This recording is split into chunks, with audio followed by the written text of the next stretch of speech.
When my great-grandfather passed away, I was just thinking about this morning. He passed away maybe 2001. He left my family in total probably close to about $500,000.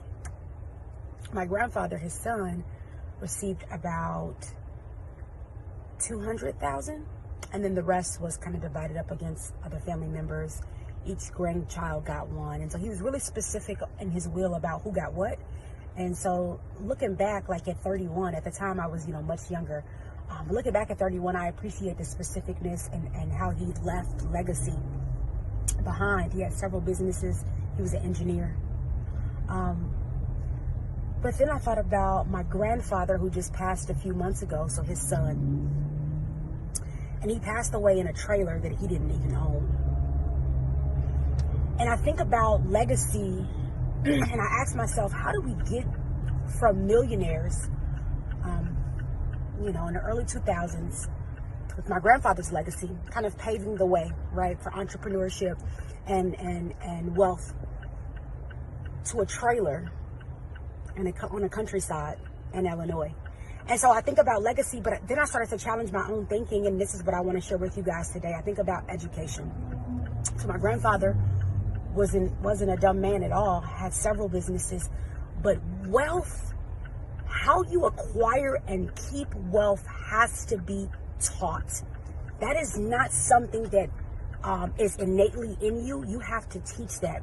And so for my parents that are going into investing, whether it's stocks, whether it's real estate, and you're going into investing and you're starting to rehab homes and you're starting to work on homes and you have all these plans, I challenge you to keep your children by your side and let them know you're wise.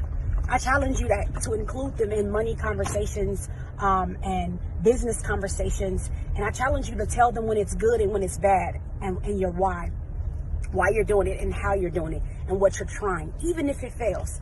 And so my grandfather was I don't want to use the word secretive, my great-grandfather, excuse me, but a very peculiar man. He didn't teach my grandfather wealth building skills. He just gave him money when he passed. And I'm sure a lot before.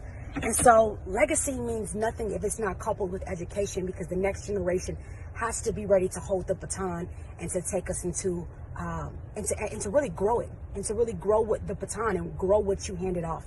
And so to parents, aunties, uncles, you're starting a business, keep your child right there. Keep them right there. Keep them right there and begin to share with them your why, your how. Have money conversations with them. Couple that legacy you're trying to create with education. Peace, y'all.